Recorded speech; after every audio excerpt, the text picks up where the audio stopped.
Hi, ഇന്ന് ഞാനൊരു frock model തയ്ക്കുകയാണ്. അപ്പോൾ കസ്റ്റമർ മെറ്റീരിയൽ കൊണ്ടുവന്നിട്ട് ഫിഷ് കട്ട് അടിക്കാനാണ് എന്നോട് പറഞ്ഞത്. അപ്പോൾ ഫിഷ് കട്ട് പിന്നെ ആണെങ്കിൽ ഈ മെറ്റീരിയൽ എന്ന് പറഞ്ഞാൽ ഹെവി വർക്കുള്ളൊരു മെറ്റീരിയലായിരുന്നു. ഹെവി വർക്ക് എന്ന് പറഞ്ഞാൽ അതിൽ നിറയെ മുത്തുകളും കല്ലുകളും സീക്വൻസി ആണെങ്കിൽ പിന്നെയും കുഴപ്പമില്ലായിരുന്നു. മുത്തുകളും കല്ലുകളുമായിരുന്നു. അപ്പോൾ അതിൻ്റെ വെയിറ്റോ വല്ലാണ്ട് വെയിറ്റുമായിരുന്നു. അപ്പോൾ അതിന് തന്നെ ഫിഷ് കട്ട് അടിക്കുക, നമുക്ക് എന്തായാലും 3-4 പീസുകളാക്കിയാലല്ലേ ഫിഷ് കട്ട് അടിക്കാൻ പറ്റുള്ളൂ. അപ്പോൾ അതുകൊണ്ട് തന്നെ അത് ചേർത്ത് വെച്ചടിക്കുക വല്ലാണ്ട് ബുദ്ധിമുട്ടായതുകൊണ്ട് അത് കുറച്ച് ബുദ്ധിമുട്ടാണെന്ന് കസ്റ്റമറോട് പറഞ്ഞപ്പോഴത്തേക്ക് അവർ പറഞ്ഞ വേറൊരു മോഡൽ പറഞ്ഞു. അങ്ങനെ വേറൊരു മോഡൽ, ഒരു ഫ്രോക്ക് മോഡലാണ് പറഞ്ഞത്. ആ ഫ്രോക്ക് മോഡലിൽ തയ്ക്കാൻ വിചാരിച്ചു. അപ്പോൾ അതിന് വലിയ പ്ലീറ്റ് ഇടുക വല്ലാണ്ട് മെറ്റീരിയൽ കുറവായതുകൊണ്ട് വല്ലാണ്ട് വലിയ പ്ലീറ്റ് ഇടുക, ഞൊറി ചെറിയ ഞൊറിയാണ് ഇട്ടേക്കുന്നത്. ചെറിയ ഞൊറി എന്ന് പറഞ്ഞാൽ ഇതാണ്ട് നമ്മൾ മിഷ്യൻ്റെ നീഡിലിൻ്റെ അപ്പുറം വിരലിങ്ങനെ വെച്ചിട്ട് അങ്ങോട്ട് പുഷ് ചെയ്ത് കൊടുക്കുമ്പോഴത്തേക്ക് ഒരു നല്ലൊരു പ്ലീറ്റായിട്ട് വരും. അപ്പോൾ അങ്ങനെ ഒരു നല്ലൊരു പ്ലേറ്റാണ് നമ്മളിന്ന് കൊടുത്തേക്കുന്നത്. അപ്പം ലൈനിങ് വന്നിട്ടും നല്ല സിൽവർ കളറ് ഗ്ലേസിങ് ഉള്ള തുണിയായിരുന്നു. അപ്പോൾ അതിന് വന്ന് ഇതേ ഞെറിയാണ് കൊടുത്തേക്കുന്നത്. അപ്പോൾ ഈ മെറ്റീരിയൽ എന്ന് പറഞ്ഞാൽ മുകൾ ഭാഗം വന്നിട്ട് പിന്നെ നല്ല സിൽവർ കളറും എന്ന് പറഞ്ഞാൽ മുത്തുകളും പേൾസുകളും മുത്തുകളും കല്ലുകളും സീക്വൻസിയും, അതേപോലെ താഴ്ഭാഗം വന്ന് നല്ല പിങ്ക്, ഒരു റോസ് പിങ്ക്, നല്ലൊരു ഭംഗിയായിരുന്നു. എല്ലാം കൂടെ മിനുക്കും കൂടെ ആയപ്പോൾ വളരെ നല്ല ഭംഗിയായിട്ടുള്ള ഒരു മെറ്റീരിയലായിരുന്നു.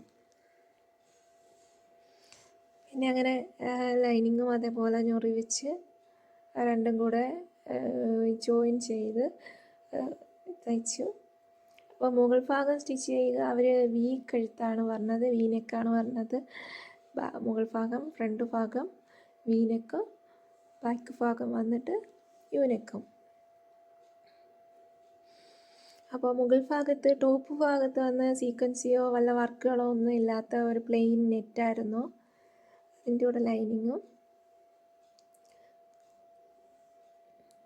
അപ്പോൾ ആ പ്ലെയിൻ ഭാഗം അത് ഞാൻ അതുപോലെ നിൽക്കും സ്റ്റിച്ച് ചെയ്ത് കഴിഞ്ഞിട്ട് അത് ഒരു പ്ലെയിൻ പോലെ കിടക്കുന്നത് പോലെ തോന്നിയതുകൊണ്ട് അതിൽ കുറച്ച് മുത്തുകളൊക്കെ ഞാൻ ഫിറ്റ് ചെയ്തു. അതേപോലെ കൈ വന്നിട്ട് നല്ല അടിപൊളിയായിട്ട് കസ്റ്റമർ പറഞ്ഞത് വല്ലാണ്ട് പറക്കുന്ന മോഡലൊരു കൈ, പറക്കാൻ പറ്റുന്ന ഒരു മോഡൽ കൈയാണ് പറഞ്ഞത്. അപ്പോൾ നമ്മൾ അങ്ങനെ ഒരു മോഡലാണ് തയ്ച്ചേക്കുന്നത്. കയ്യിലും കുറേയേറെ മുത്തുകളൊക്കെ പതിപ്പിച്ചിട്ടുണ്ട്. മുത്തുകളൊക്കെ വെച്ച്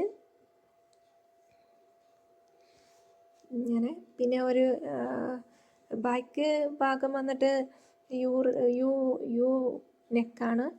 ബാക്ക് ഭാഗം വന്നിട്ട് ഇൻവിസിബിൾ സിബ് വെച്ചിട്ടുണ്ട്. അതാണ് വലിയ ആൾക്കാരുടെ ആണെങ്കിൽ നമ്മളൊരു ടോപ്പ് തയ്ച്ചു കൊടുക്കുകയാണെന്നുണ്ടെങ്കിൽ ബാക്കിൽ സിബ് വെച്ചില്ലെങ്കിൽ വലിയ കുഴപ്പമില്ല, ബോഡി ഷേപ്പ് അടിച്ചാൽ അവർക്ക് വലിയ ബുദ്ധിമുട്ടുകളില്ല. പക്ഷേ കുഞ്ഞു മക്കളുടെ ആകുമ്പോഴത്തേക്ക് അവർക്ക് വല്ലാണ്ട് ബുദ്ധിമുട്ടാണ്, കൊണ്ട് കയറുന്നത് അല്ലാണ്ട് അങ്ങനെയൊക്കെയുള്ള കുറച്ച് പ്രശ്നങ്ങളൊക്കെ അവരിങ്ങനെ പറയും.